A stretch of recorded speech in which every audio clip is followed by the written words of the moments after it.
find yourself going, why is my friend doing that?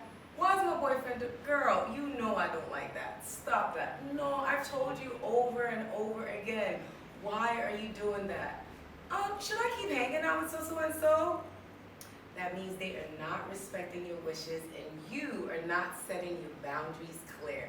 Stay with us as we delve into the conversation of boundaries.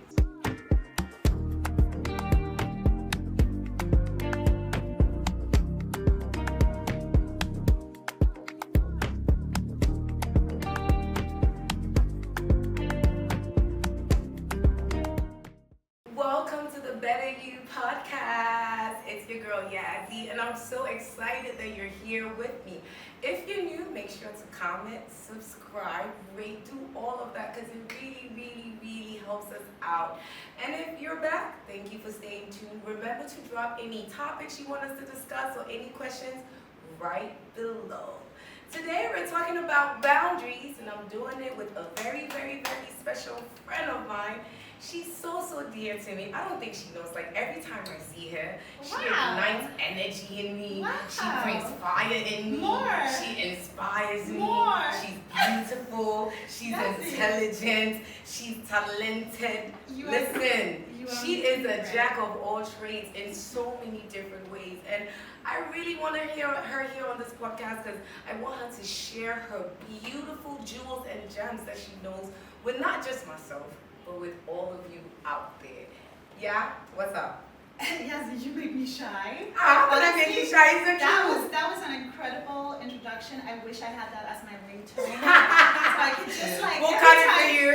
Every time someone calls me, I would like to hear that. Thank you. But you really are. Like you're Thank you. So dear to me. When I see your message, my face lights up. When you come in here, like every time you come in my have a good space. chat. Always. Always. And it's very special.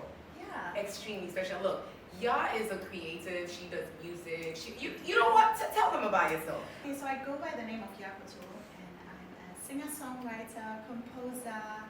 I perform. I come up with visual concepts. I also write for other artists, and we also own a record label, a podcast, and I also am very invested in my wellness company, which is called Yakoto Company. And it's called Yakoto Company on Instagram. I've been following it. Yep. She does it with a lot of different people. She has a very interesting partner on there that I love watching and laughing at all the time. You have to follow it. All her details will be right here. Now, forget everything I said about her. Do you see how she looks? Yeah, she needs to be in the better fit. We're gonna do better fit with her, girl. Tell us about your dope outfit. Okay. Again, thank you so much. I mean, I was just saying to one of your people, I'm like, look, I just wore this big sweater by Complex Department. It's a Ghanaian brand and I love it because living in Ghana is complex. And I just love that it's big, it's comfy, and I felt a bit bloated today. So I was just like, let me just wear something big. And I love these parachute pants, which a very dear friend of mine got me, and these thrifted boots.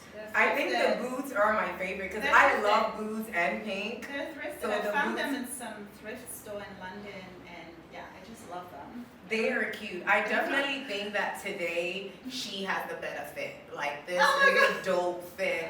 She gets the award for better fit. We'll go into. You have mob wife going on. Oh really? Yeah. Oh, speak the husband into existence the now. I told you I like her The vibe. mob wife look. Oh, thank you. You see, she's speaking it into existence. So I'm wearing Sugar Coated. As usual, you guys know Sugar Coated sponsors us. At Shop Sugar Coated on all social media platforms. I'm wearing the leggings, oversized printed shirt, a couple of accessories, Movado watch. These are some old Louboutins, but they're one of my favorite pairs of Louboutins. I absolutely love the colors. You know me, I like it simple and comfortable. Now look, y'all, let's get into it. So, y'all comes into Sugar Coated all the time, and we have different types of conversations. And shop, she supports, she's a big supporter of small businesses out here in Ghana. And last time she was here, I told her about my podcast, and I was like, look, you need to come on because you're always sharing stuff with me. Yeah. And one of the things you always talk about are boundaries. I feel there's boundaries are always seen in several categories, but let's start with two to keep it simple. Okay. Right? So there are the boundaries that you have with yourself. So it's like, how disciplined are you? How healthy are you? How are you taking care of your mind? How are you taking care of your wellness? Not only just your physical wellness, your financial wellness, your spiritual wellness, right?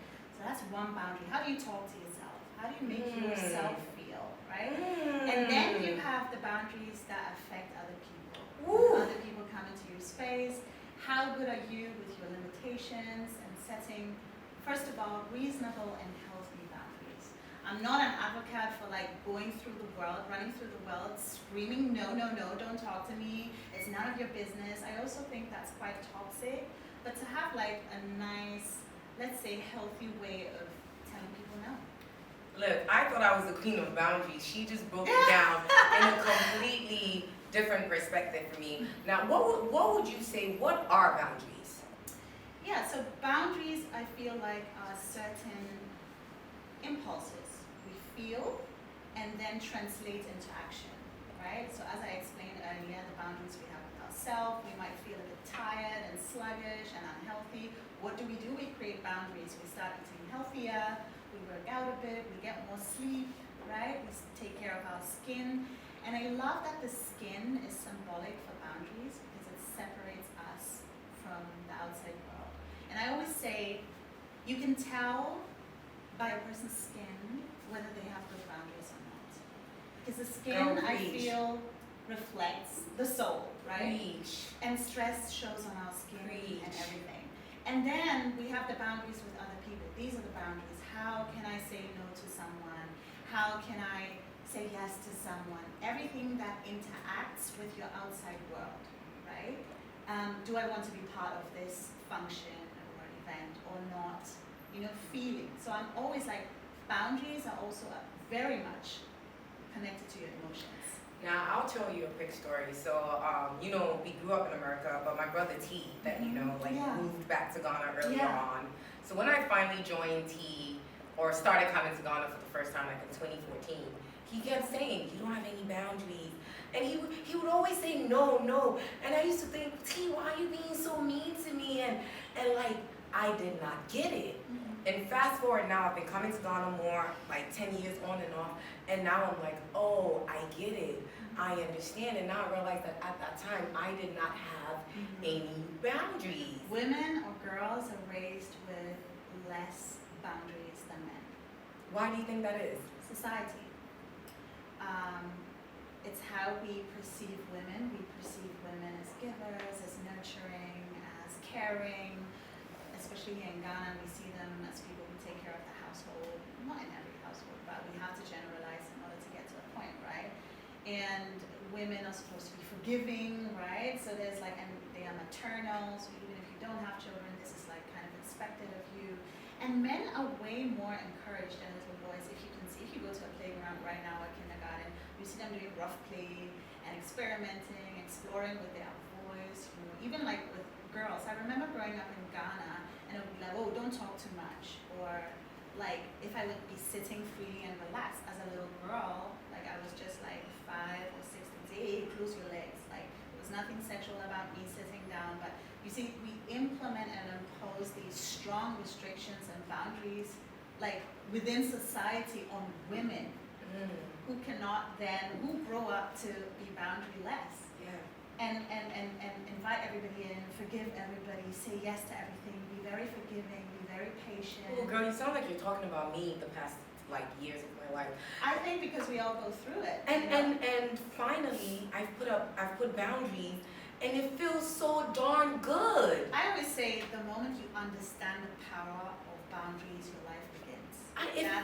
That's a fact. I've had friends screw me over on business deals, so many different things. And like I have a friend that we were supposed to like do a restaurant together.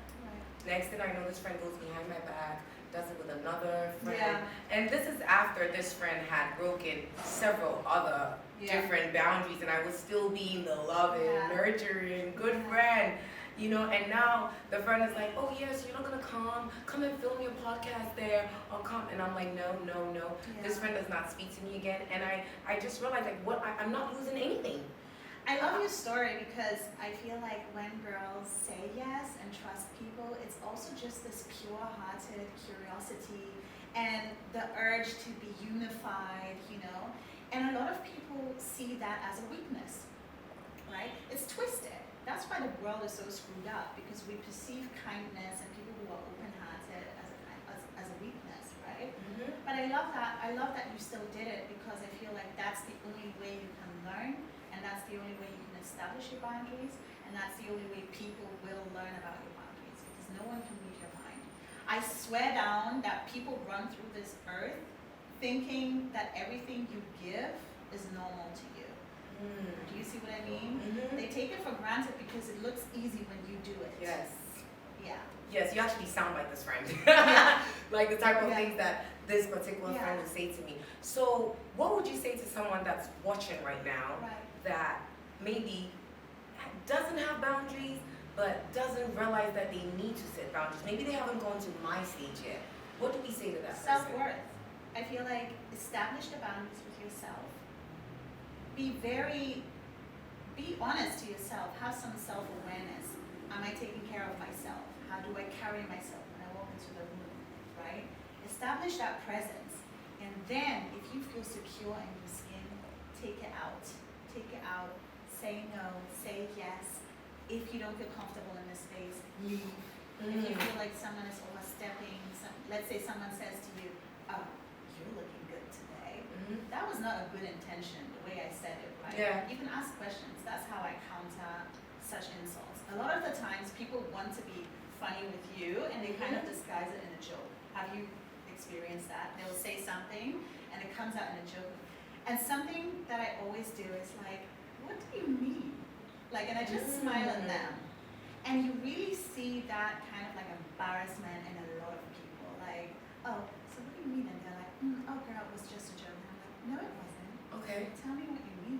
Okay. Having boundaries doesn't always mean that you are going about shouting around and like kind of like being aggressive and being like whoa, whoa, whoa, whoa, whoa. No, it's like really confronting people. Like, what do you mean? Or can you please say that again? Or, Yeah, kind of like, you know, like in America, like for some things that people would say to me is, "Oh, you're pretty for a black girl." Yeah, that's insane. At that time, like there are times you're like, you think, "Oh, it's a compliment," but no, that's Yeah. actually an insult. Yeah. You know what I mean? Like you're basically trying to say that what black people are not. Next time you reply like, "I'm surprised you exist," even though you ask such dumb questions. And smile at them. Yes. Like, Okay. yeah, I don't feel like everybody deserves a confrontation. That's something I believe in. I believe some people are not worth your energy, Mhm. and you just need to clap back, smile, and move on. Don't be embarrassed. How does a person realize that? Sometimes you can have a friend, like I've Yeah. experienced this, and that friend is really, I actually really experienced this. Like I knew she wasn't my friend, right? Right. But she would come here, she would buy stuff, and Mhm. sometimes when you're running a business, you want to be platonic with Absolutely. everyone, you know what I mean? And you know this person is not your friend. Like you have friends that make little comments, "Oh, your hair is nice today," Mhm. or like, "Hey, now you wear Oh, Gucci." Ghana is big on Oh. have you gained weight? Have you lost weight? Like all these things. How do Why are we so? How do we set boundaries Yeah. with such a friend? I explained it, like a clapback doesn't always have to be aggressive. I feel like people feel most embarrassed if you clap back at them in a classy way. And for example, with these comments, like, "Oh, you look good today," or "What happened?" "Oh, you overworked," like, "What did you do?" Say, "Oh yeah, you seem to really like it, because why would you point it out?" You see what I mean? Like, or, "Oh, can you repeat that for me? Like, I didn't hear you," and then just pretend. No need to worry, Ya is staying with us. Check back in next week for more on boundaries. It's the Better You podcast. Thank you for staying with us. Ya will be back next week with more on boundaries.